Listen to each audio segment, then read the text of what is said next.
అని కాదు కానీ కొన్ని జాగ్రత్తలు అయితే చెప్పాలి, కొన్ని విషయాల్లో అవేర్నెస్ కూడా ఇవ్వాలని అనుకుంటున్నాను. I will talk for 5 minutes.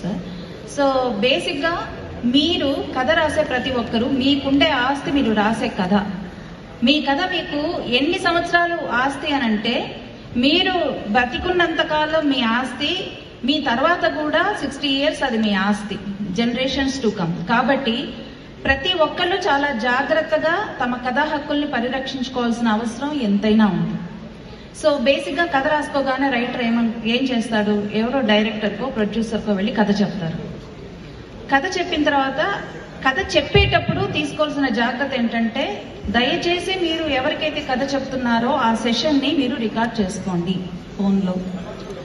Second thing, అవతల డైరెక్టర్ కానీ ఎవరైనా సరే మీ కథ ఫస్ట్ నచ్చింది అని చెప్పొచ్చు, తర్వాత మీకు ఫోన్ చేస్తామని చెప్పొచ్చు. మీరు వచ్చేసిన తర్వాత ఆ కథలో ఉండే ఒక కోర్ ఐడియా అనేది ఏదైతే ఉందో ఆ ఐడియాని తనకు నచ్చినట్టుగా వేరే రైటర్ చేత రాయించవచ్చు, లేదా తనే రాసుకోవచ్చు. అప్పుడు మనకు అది తెలిసి మూడో మనిషి ద్వారా మనం వెళ్ళి అడిగామనుకోండి, లేదు మా కథలో మేము వేరేగా రాసుకున్నాము అని అంటారు. అది లీగల్ పరిభాషలో చెప్పాలి అనంటే ఎక్స్ప్రెషన్. కాపీరైట్ యాక్ట్ లో ఐడియాకి కాపీరైట్ లేదు, కానీ ఎక్స్ప్రెషన్ కి కాపీరైట్ ఉంది. సో ఒక ఐడియాని తీసుకొని తన ఇష్టం వచ్చినట్టు దాన్ని రాసినట్లయితే దానికి కాపీరైట్ లేదు కదా అని అంటారు.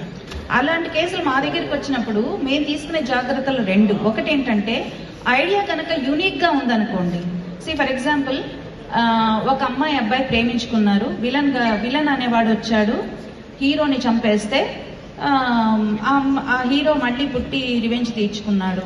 ఇది నార్మల్ కథ, ఇది ఒక ఐడియా. ఈ ఐడియా మీద కొన్ని కథలు వచ్చేసాయి. కానీ ఒక అమ్మాయి అబ్బాయి ప్రేమించుకున్నాడు, విలన్ హీరోని చంపేస్తే ఆ హీరో ఈగగా పుట్టి రివెంజ్ తీర్చుకున్నాడు అంటే దట్ బికమ్స్ యువర్ అసెట్. అది యూనిక్ ఐడియా. సో యూనిక్ ఐడియాకి కాపీరైట్ ఉంది అనేది మీరు ఫస్ట్ అర్థం చేసుకోవాలి. మీరు చెప్పే ఐడియా కనుక యూనిక్ గా ఉందనుకోండి, అది వేరే వాళ్ళు ఎవరైనా వినేసి నేను వేరేగా రాసుకున్నాను అంటే చెల్లదు, మీ ఐడియాకి కాపీరైట్ ఉంది. అలాగే ఒక ఐడియా మీరు చెప్తారు, ఐడియా అతనికి నచ్చి ఇందాక చెప్పినట్టు వేరే కథ రాసుకున్నాడు.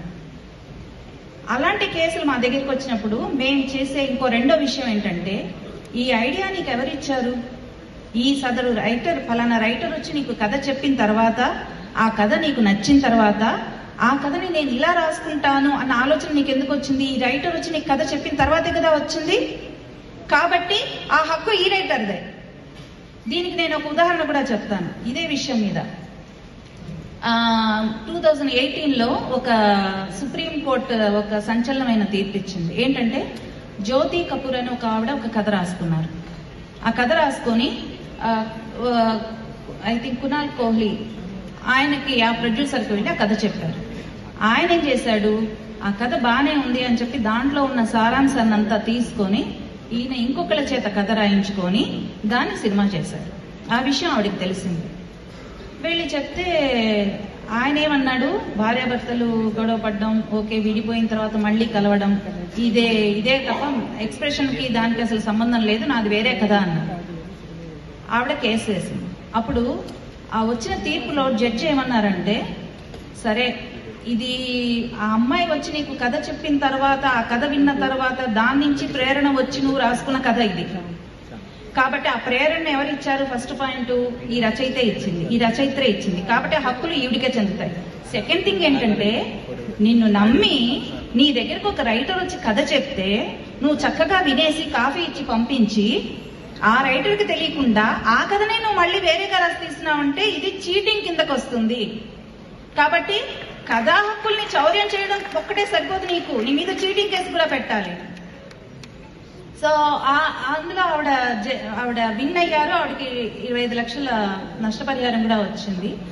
సో నేను బేసిక్ గా చెప్పేది ఏంటంటే, ఒక రచయిత తను రాసుకున్న కథని కాపాడుకోవాలి అంటే ఫస్ట్ థింగ్ మీరు ఆ కథని చెప్పేటప్పుడు రికార్డ్ చేయండి. సెకండ్ థింగ్, అతను ఆ కథని వేరే విధంగా ఎవరి చేతన రాయించి వేరే రకంగా చేస్తున్నారు, లేదా తనే రాసి వేరేగా చేస్తున్నారు అన్నప్పుడు మీ కథ మీరు ఏమాత్రం సంకోచించకుండా దాని గురించి మీరు నిలదీయండి. థర్డ్ థింగ్ ఏంటంటే, కొంతమంది ఏం చేస్తారంటే, ఇప్పుడు కథ హక్కులు ఇచ్చేటప్పుడు ఆల్ రైట్స్ అని చెప్పి అగ్రిమెంట్ రాసి ఇచ్చేస్తారు. ఇచ్చిన తర్వాత పాపం వాళ్ళకి డబ్బులు ఇవ్వరు.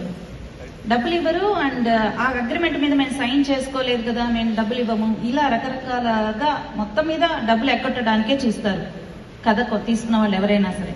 అలాంటప్పుడు మీరు ఏ రైటర్ కి కూడా మీరు రాసిన కథని మొత్తం సర్వ హక్కులు ఒకరికి ధారపోసే హక్కు మీకు లేదు. You cannot sell your story. You can only give copyright of the story. You can only assign the rights to a director or a producer. Alright, that is a great note by a wonderful female. We'll give a big round of applause to the lovely lady out there.